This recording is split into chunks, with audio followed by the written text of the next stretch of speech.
આગળ વાત કરીએ તો ઉદ્યોગોમાં વપરાતા કોલસાનો પર્યાય શોધવામાં સફળતા મળી છે।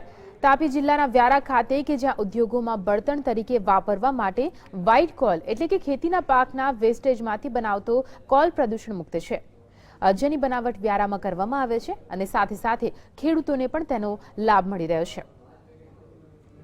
આજના ઝડપી જમાનામાં ખાસ કરીને મોટા શહેરોમાં ફેક્ટરીઓમાં મૂકવામાં આવેલી ચીમનીમાંથી તમને કાળો ધુમાડો નીકળતો જોવા મળતો હશે, જેની સીધી અસર માનવ શરીરને થાય છે।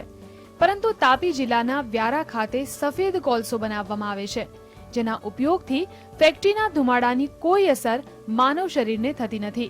આનો સીધો ફાયદો જિલ્લાના ખેડૂતો લઈ રહ્યા છે, કારણ કે આ કોલસો ખેતીમાં પકવેલા પાકના બગાડમાંથી બનાવવામાં આવે છે। અત્યારે જે વેસ્ટેજમાં બાળતા હતા એમનો પ્રોફિટ સારું મળે છે માર્કેટમાં, એટલા માટે અમે વેચી શકીએ છીએ એમને ને સારું પ્રોફિટ બી મળી છે।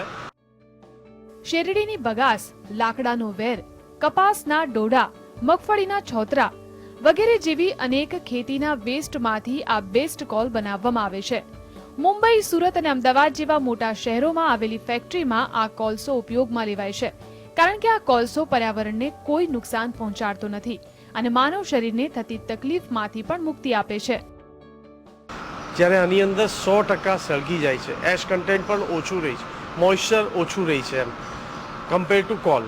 અને બોમ્બે સાઇડ આનો વપરાશ વધારે છે, કારણ કે આને પોલ્યુશનમાંથી એક્ઝેમ્પ્ટેડ આપવામાં આવ્યું છે આ વસ્તુ વાપરવાથી, એટલે બોમ્બેની અંદર વધારે વપરાય છે।